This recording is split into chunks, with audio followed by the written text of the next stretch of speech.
بسم اللہ الرحمن الرحیم۔ السلام علیکم ناظرین، آپ یوٹیوب چینل دیکھ رہے ہیں، میں عمران خان ہوں۔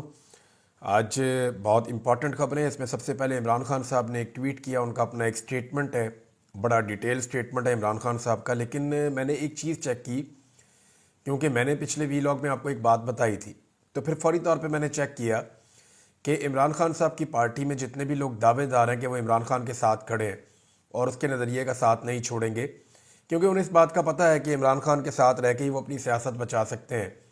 سیاست میں تو عمران خان صاحب اس وقت پاکستان کے کنگ بنے ہوئے ہیں، ساری مقبولیت ان کے پاس ہے۔ آپ فری اینڈ فیئر الیکشن کروا کے دیکھ لیں، وہ پورے پاکستان میں جو ہے وہ کلین سویپ کر جائیں گے، پورے پاکستان میں الیکشن جیت جائیں گے۔ یہ بات عمران خان صاحب کے بدترین سیاسی مخالفین بھی جانتے ہیں، اسٹیبلشمنٹ میں جو عمران خان صاحب کے مخالفین ہیں وہ بھی جانتے ہیں۔ سب کو پتہ ہے کہ عمران خان صاحب ایک بہت بڑی سیاسی حقیقت ہے۔ تو اس لیے جو لوگ عمران خان صاحب کے بیانیے کا بوجھ نہیں اٹھا سکتے، وہ بھی عمران خان صاحب کو چھوڑ نہیں پا رہے اور دعوے کرتے ہیں کہ وہ عمران خان کے ساتھ کھڑے ہیں۔ میں نے دیکھا پاکستان تحریک انصاف کے لگ بھگ جتنے بھی بڑے لوگ ہیں، تمام کے میں نے اکاؤنٹس چیک کیے، اکا دکا کے علاوہ کسی اور نے عمران خان صاحب کے ٹویٹ کو ری ٹویٹ نہیں کیا۔ حالانکہ زیادہ تر کے جو ٹویٹر ہیں وہ ہینڈل ان کے ایکٹیو ہے، ایسا نہیں ہے کہ وہ 2 دن یا 3 دن سے انہوں نے کوئی ٹویٹ نہ کیا ہو۔ یہ سارے لوگ اپنے اپنے ٹویٹر کے اوپر ایکٹیو ہیں اور کچھ نہ کچھ کر رہے ہیں، لیکن عمران خان صاحب کے ٹویٹ کو جان بوجھ کے انہوں نے ری ٹویٹ نہیں کیا۔ یہ پاکستان کی اسٹیبلشمنٹ کا وہ دباؤ ہے جس کی وجہ سے عمران خان صاحب کے اپنے ان کی مقبولیت کی وجہ سے ایم این اے بننے والے، ان کی مقبولیت کی وجہ سے سینیٹرز بننے والے، ایم پی ایز بننے والے بیشتر لوگوں نے عمران خان صاحب کے ٹویٹ کو ری ٹویٹ کیا ہی نہیں۔ عام ورکرز کرتے ہیں، یعنی اگر آپ اس ٹویٹ کو دیکھیں تو اس کو ہزاروں مرتبہ لوگوں نے ری ٹویٹ کیا ہے جو عمران خان صاحب نے ٹویٹ کیا، لیکن پاکستان تحریک انصاف کے جتنے امپورٹنٹ لوگ ہیں انہوں نے نہیں کیا۔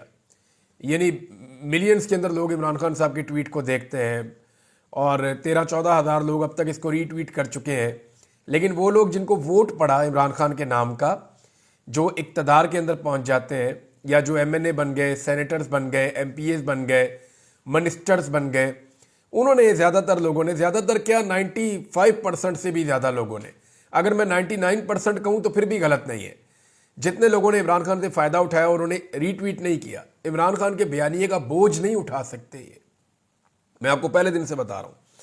اب عمران خان صاحب کا ذرا آپ سٹیٹمنٹ دیکھ لیجیے، اور یہ حقائق ہے جو میں نے ایک ایک کر کے چیک کیے، میں کسی کا نام لیتا جاؤں گا شرمندہ ہوتے جائیں گے بلا وجہ۔ یہ لوگ، یہ بڑے بڑے نام ہیں، بڑے بڑے ترم خان ہیں، جناب بڑے چوڑے ہو کے چلتے ہیں، لیکن یہ ایک ٹویٹ کو ری ٹویٹ نہیں کر سکتے عمران خان صاحب کے۔ سابق وزیر اعظم عمران خان کی اڈیالہ جیل میں، اور یہ کہہ رہے تھے کہ عمران خان کا اکاؤنٹ پاکستان لے کر آؤ، ہم یہاں سے ٹویٹ کیا کریں گے۔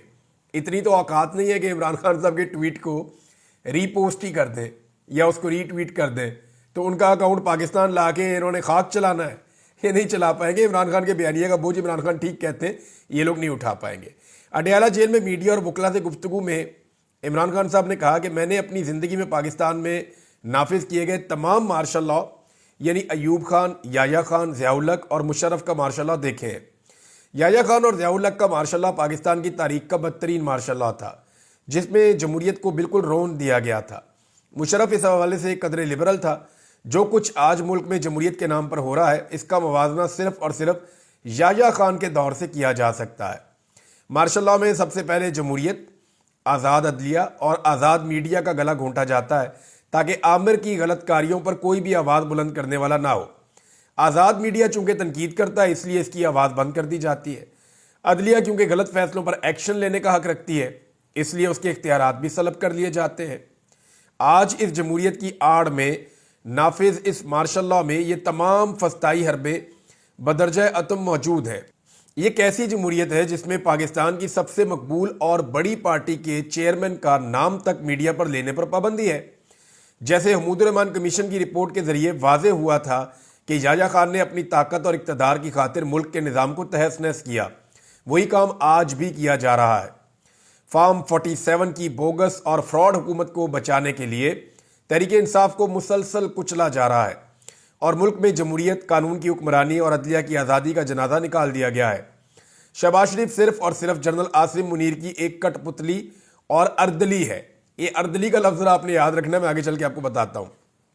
اس سے زیادہ طاقتور وزیر اعظم تو مشرف دور میں شوکت عزیز تھا، کیونکہ کم از کم تب انتخابات میں اس سطح کی دھاندلی نہیں کی گئی تھی جیسی فروری 2024 میں کی گئی ہے۔ دھاندلی کی پیداوار فارم 47 کے سہارے کھڑا ناجائز لیکن ناتواں ٹولہ دراصل حکومت کے نام پر ایک دھبا ہے۔ القادر ٹرسٹ کا فیصلہ صرف اور صرف پچھلے کیسز کی طرح میرے اوپر دباؤ ڈالنے کے لیے لٹکایا جا رہا ہے، مگر میں مطالبہ کرتا ہوں کہ یہ فیصلہ فوری طور پر جاری کیا جائے، کیونکہ جیسے پہلے عدت کیس اور سائفر کیس میں آپ کا منہ کالا ہوا، اب بھی وہی ہوگا۔ القادر کیس بالکل ایک بوگس کیس ہے جس میں دور دور تک کوئی میرٹ نہیں ہے۔ میں نے کوئی بلاول ہاؤس نہیں بنوایا، بلکہ ایک دور دراز دیہات میں قوم کے بچوں کے مستقبل کی خاطر ایک فلاحی ادارہ قائم کیا جس سے مجھے 1 روپے کا فائدہ نہیں ہوا اور نہ ہونا ہے۔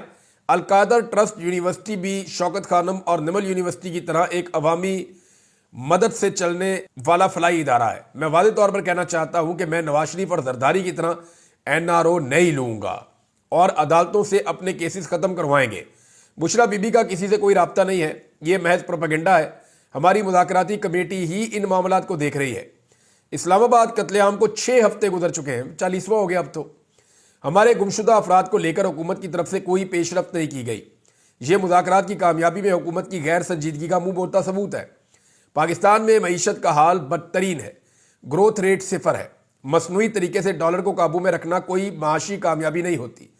ملک میں ترقی صرف سرمایہ کاری سے آتی ہے، اور سرمایہ کاری کبھی ایسے ملک میں نہیں آتی جہاں قانون کا وجود ہی فوت ہو چکا ہو، عدالتیں آزاد نہ ہو، دہشت گردی ہو، اور جہاں اصل عوامی نمائندگان حکومت کی بجائے جیلوں میں ہو۔ ایسا ملک کبھی ترقی کر ہی نہیں پایا۔ یہ جناب عمران خان صاحب نے سٹیٹمنٹ دیا ہے جو ان کی پارٹی نے ڈسون کیا ہے۔ ڈسون کرنے کا مطلب یہ ہے کہ کسی نے اس کو ری پوسٹ ہی نہیں کیا، توجہ ہی نہیں دی کسی نے اس کے اوپر۔ بہرحال اردلی کا جو لفظ عمران خان صاحب نے استعمال کیا، وہ آپ اندازہ کریں کہ یہ ایسا شخص ہے کہ جیل سے ایک لفظ بولتا ہے اور اس کے اوپر آرٹیکلز لکھے جاتے ہیں۔ یہ اردلی ہوتا کون ہے؟ دیکھیں، عمران خان صاحب اور بہت سارے لفظ استعمال کر سکتے تھے، بوٹ پالش وہ کرتے رہتے ہیں، چیری بلاسم انہوں نے کیا، انہوں نے وہ غلام کہہ سکتے ہیں، ملازم کہہ سکتے ہیں، لیکن انہوں نے آرمی چیف کا اردلی قرار دیا شہباز شریف کو۔ تو اردلی کہتے ہیں جناب، یہ بیٹمین ٹائپ کے لوگ ہوتے ہیں، یعنی یہ برطانیہ سے اصطلاح آئی تھی جب برطانوی فوج جہاں جہاں جاتی تھی پھر اس کے ساتھ ان کا وہ کلچر بھی جاتا تھا۔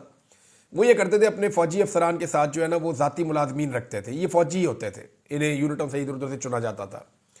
تو یہ جو فوجی افسران ہیں ان کے جوتوں کا، ان کی وردی کا، ان کی ذاتی چیزوں کا خیال رکھتے تھے، کھانے پینے کا، تو ان کی خدمات سر انجام دیتے تھے۔ تو آج بھی جو ہے وہ پاکستان کے اندر یہ کلچر ہے، انڈیا میں بھی یہ کلچر ہے کہ فوجی افسران کے ساتھ ان کے اردلی ہوتے ہیں۔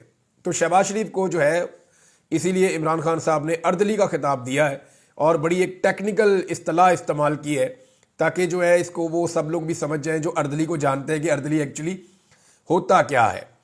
مذاکرات کی جو ہے وہ کوشش کی جا رہی ہے کسی طرح مذاکرات ناکام ہو جائیں، لیکن ضروری یہ ہے حکومت کے لیے کہ اگر یہ مذاکرات ناکام ہو جائیں تو انہیں پاکستان تحریک انصاف پہ ہی ڈال دیا جائے، اور تحریک انصاف کے جو لوگ ہیں وہ اس میں مدد کریں گے حکومت کی، کیونکہ ہر چیز میں انہوں نے مدد کی۔ آپ دیکھیں نا، ابھی تک FIR درج نہیں ہوئی، سانحہ 26 نومبر کی، کچھ کیا ہی نہیں پاکستان تحریک انصاف نے۔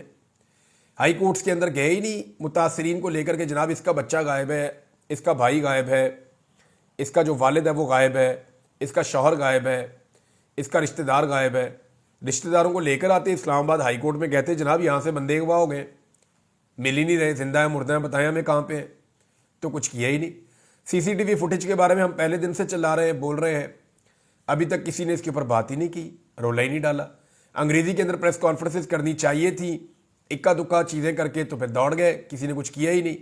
تو پاکستان تحریک انصاف کی جو ایفرٹ ہے 26 نومبر کے حوالے سے وہ بڑی کمزور ہے، اور ابھی آنے والے دنوں میں آپ کو دکھائی دے گا کہ اس حکومت نے کتنے اچھے طریقے سے ٹیکل کیا 26 نومبر کو۔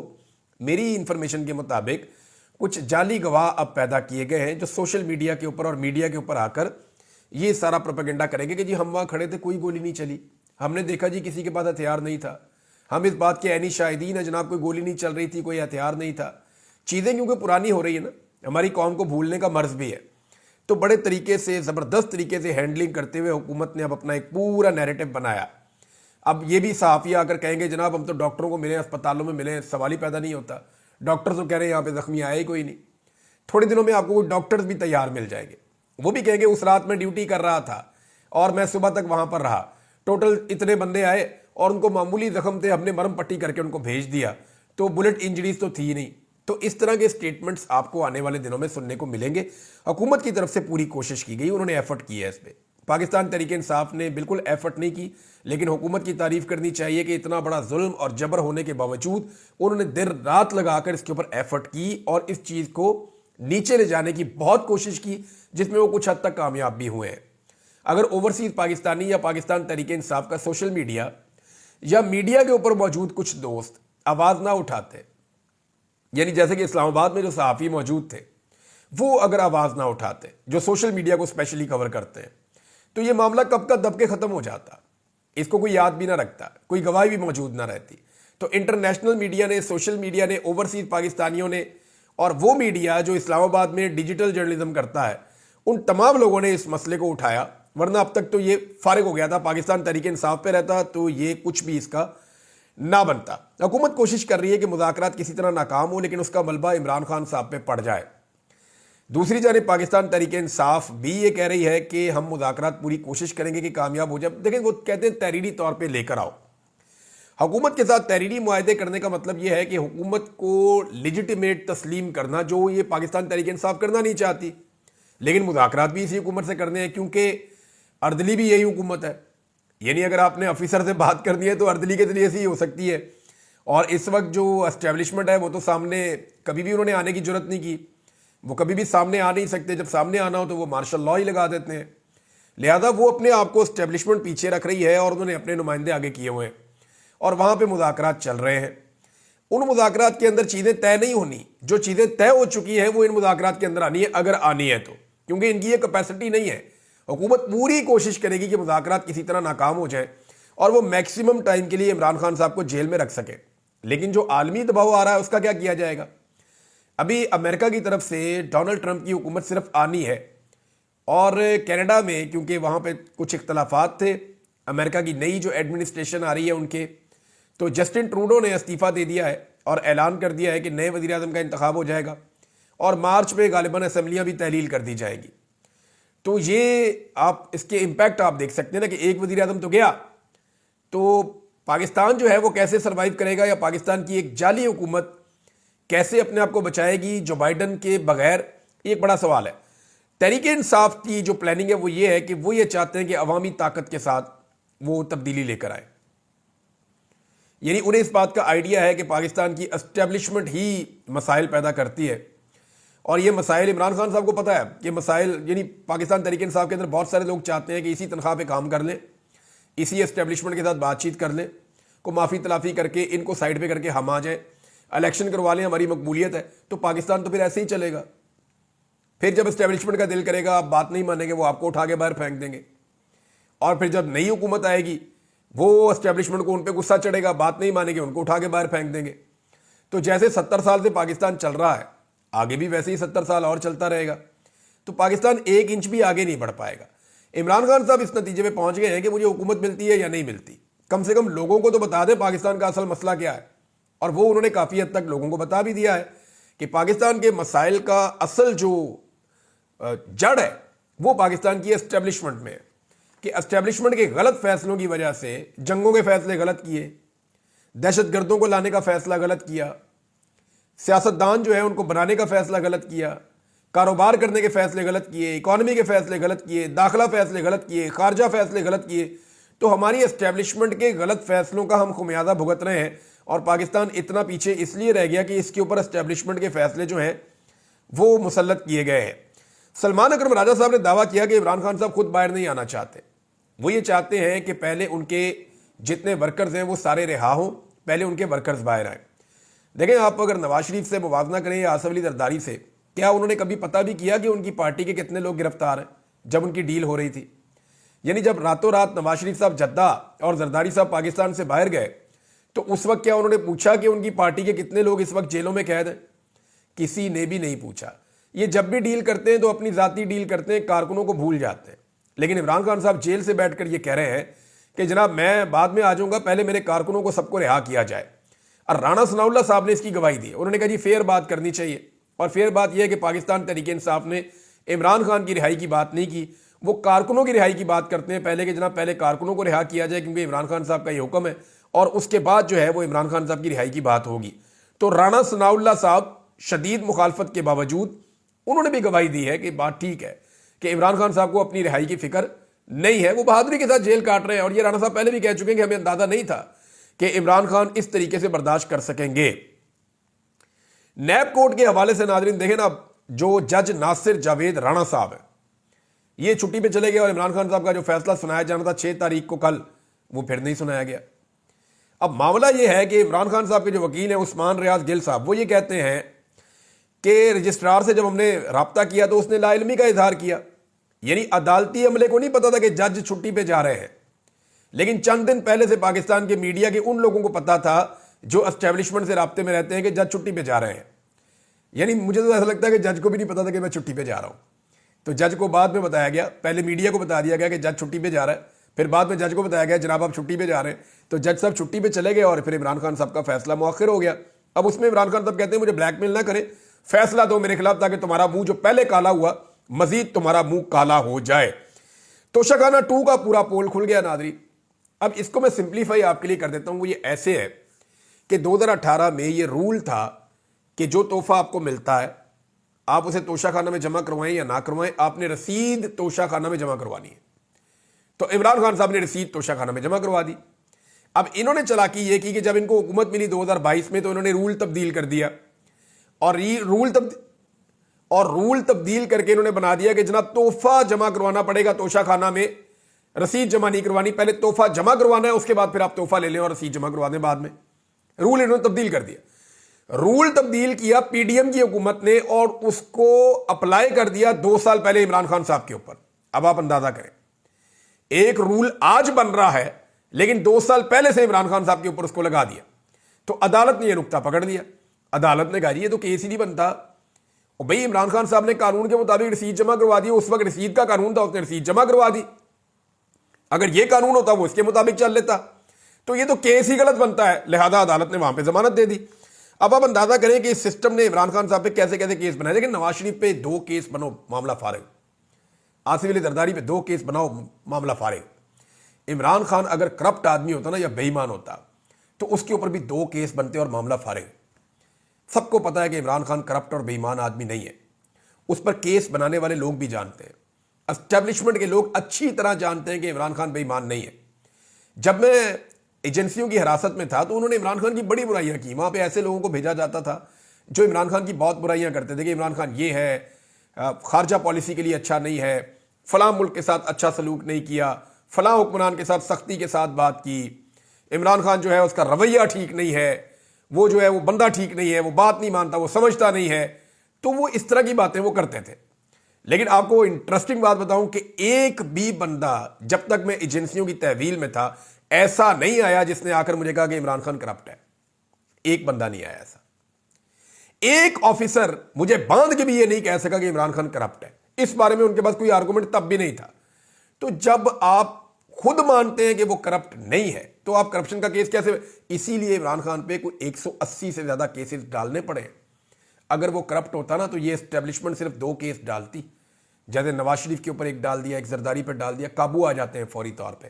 جو کرپٹ لوگ ہوتے ہیں نا ان کا کرپشن کا کیس بن جاتا ہے، وہ قابو آ جاتے ہیں۔ عمران خان کرپٹ آدمی نہیں ہے، اس پہ کرپشن کے کیس انہوں نے ڈالے، ان کو پتا تھا قابو نہیں آئے گا، لہٰذا ان کو 180 سے زیادہ مقدمے عمران خان صاحب پہ ڈالنے پڑے۔ یہ بھی ایک ورلڈ ریکارڈ ہو گیا اور پاکستان کا زبردست ریکارڈ لگ گیا ہے۔ اب حکومت کو اس بات کا آئیڈیا ہے کہ ان کی کہانی ختم ہونے والی ہے، تو کہانی ختم ہونے سے پہلے وہ جلدی جلدی ایک بیانیہ بنا رہے ہیں کہ جناب ہم نے مہنگائی بہت کم کر دی ہے، ہم نے قرضے نہیں لیے، ہم نے مہنگائی بہت کم کر دی ہے، ہم قرضوں میں کمی کر رہے ہیں، ہم نے معیشت بہت اوپر اٹھا دی ہے۔ اور ہمارے جو دوست پہلے مائک اٹھا کر نکل جاتے تھے سڑکوں پہ اور جا کر پوچھتے تھے جناب لوگوں سے کہ بتائیں جی مہنگائی کیسی ہے، صورتحال کیا ہے، جب مہنگائی بہت تھوڑی تھی تب وہ اس کو بہت بڑا کر کے بتاتے تھے، آج مہنگائی بہت زیادہ ہے تو آج وہ اس کے اوپر کوئی روڈ شوز نہیں ہو رہے، اس کے اوپر میڈیا یہ پوچھ نہیں رہا۔ تو میں نے اپنے کچھ دوستوں سے رابطہ کیا ہے، ہم پاکستان میں یہ سرویز شروع کروانے والے ہیں، آنے والے دنوں میں آپ کو سوشل میڈیا پہ یہ سرویز نظر آئیں گے کہ مہنگائی نے پاکستان کی عوام پہ کتنا امپیکٹ ڈالا ہے اور پاکستان کی عوام مہنگائی کے بارے میں اب کیا کہتی ہے۔ کیونکہ جو دوست پہلے یہ ذمہ داریاں کر رہے تھے، کوئی اتوار بازار چلا جاتا تھا، کوئی پیٹرول پمپ پہ چلا جاتا تھا، کوئی یہاں کوئی وہاں، وہ اب نہیں جا رہے. تو اب ہمیں یہ کام کرنا پڑے گا. تو میں نے کچھ دوستوں سے رابطہ کیا, ہم یہ کام انشاءاللہ بہت جلد شروع کرنے والے ہیں اور آپ کے سامنے رکھیں گے کہ عوام کا کیسا انہوں نے بھڑکس نکالا اور کیسے یہ جھوٹ بولتے ہیں کہ معیشت ٹھیک ہو گئی ہے. یہاں پہ میں آپ کو صرف ایک مثال دیتا ہوں کہ انہوں نے کتنا قرضہ لیا ہے. یہ مزمل اسلم صاحب نے اس کو ٹویٹ کیا ہے, یہ فیکٹ ہے. حکومت نے ایک مہینہ جو نومبر کا ہے نا, اس میں 1248 ارب روپے کا قرضہ لیا ہے. 1248 ارب روپے کا قرضہ صرف ایک مہینے میں نومبر میں لیا اس حکومت نے. کہاں جا رہا ہے یہ سارا پیسہ؟ یعنی ایک طرف یہ ٹیکس کلیکشن نہیں کر پا رہے, کوئی ان پہ اعتبار نہیں کر رہا, لوگ پاکستان سے پیسہ نکال کر باہر لے کر جا رہے ہیں, برین ڈرین ہو رہا ہے, لوگ پاکستان چھوڑ کر جا رہے ہیں, کوئی ان کی شکل دیکھنے کو تیار نہیں ہے, کوئی ان کو 10 روپے دینے کے لیے تیار نہیں ہے, اور یہ دنیا سے اربوں روپے کا یہ لے رہے ہیں قرضہ. یعنی 1248 ارب روپے کا انہوں نے قرضہ لیا. خیبر پختونخوا حکومت نے 77 سال میں مجموعی طور پہ 725 ارب روپے کا قرضہ لیا. یعنی جتنا قرضہ خیبر پختونخوا نے 77 سال میں لیا نا پورے صوبے نے, انہوں نے اتنا قرضہ 20 دن میں لے لیا, نومبر کے پہلے 20 دنوں میں. اب آپ اندازہ کر لیں کہ انہوں نے حالات کیا کر دیے ہیں. پاکستان کا قرض 70,400 ارب تک پہنچ گیا ہے, جو اپریل 2022 میں جب عمران خان صاحب کی حکومت کو گرایا جا رہا تھا 43,500 ارب روپے تھا. یعنی پاکستان کا لگ بھگ 75 سال کا جو قرض تھا وہ 43,500 روپے تھا, اور جو اس کے بعد گزشتہ 2 سالوں میں قرض لیا گیا ہے یہ 27,000 ارب روپے کا اضافہ کیا گیا ہے. یعنی 27,000 ارب روپے کا قرض لیا گیا ہے جب سے پی ڈی ایم کی سرکار آئی ہے, اور یہ فیکٹ ساتھ لگا ہوا ہے. یہ ناظرین پاکستان کے ساتھ انہوں نے کیا ہے, اور خبریں ہیں آپ کے ساتھ بعد میں شیئر کرتا ہوں. انہوں نے تو آوے کا آوا ہی بگڑا ہوا ہے, بیڑا غرق کر کے رکھ دیا. وہ مریم نواز کہتی ہے پنجاب کے عوام کا پیسہ ہے, یہ 76 سال میں عوام پہ خرچ کیوں نہیں ہوا. اور بھائی اپنے ابا سے پوچھو, اپنے چچا سے پوچھو, سب سے زیادہ اقتدار ان کا رہا ہے. یعنی ان کا والد یہاں پہ وزیر اعلیٰ رہا, ان کا چچا یہاں پہ 3 دفعہ وزیر اعلیٰ رہا, یہ خود یہاں پہ وزیر اعلیٰ, اس کا کزن یہاں پہ وزیر اعلیٰ, سارے خاندان نے یہاں پہ وزارت اعلیٰ کے مزے چکھے ہیں. ہمیشہ ان کا اقتدار رہا ہے پنجاب کے اندر, اور بچوں سے سوال کر رہی ہیں کہ جناب یہ پیسے جو ہے آپ کے اوپر خرچ ہونے چاہیے تھے, یہ آپ پر خرچ کیوں نہیں ہوئے. فٹے منہ سوال پوچھنے ہوتے ہیں. یعنی یہ سوال اگر پوچھنا تھا تو بھائی اپنے گھر میں جا کے پوچھو کہ ابا جی عوام کا پیسہ تھا, یہ فلیٹ نہیں بنانے تھے, عوام پہ کیوں لگایا نہیں آپ نے. چچا سے جا کے پوچھنا تھا کہ چپڑاسیوں کے اکاؤنٹوں میں پیسے نکل رہے ہیں, اور بھائی یہ پیسہ تو عوام کے اوپر لگانا تھا, عوام کے اوپر لگایا ہی نہیں. بینیفیشل اونر خود بن گئی ان اپارٹمنٹس کی جن کا پیسہ جو ہے وہ عوام کے اوپر لگنا چاہیے تھا. یعنی پیسہ کہاں گیا؟ پیسہ پاکستان سے باہر گیا. اور پیسہ پاکستان سے باہر کن کے پاس گیا؟ یہ وہ پراپرٹیز ہیں جن کی رسیدیں ابھی تک نہیں ملتی, اور وہ جس بندے نے رسیدیں جمع کروائی ہیں اس کے اوپر کیس ہی الٹا بنا دیا. اب آپ اندازہ کریں. اب تک کے لیے اتنے, اپنا خیال رکھیے گا, اپنے چینل کا بھی. اللہ حافظ.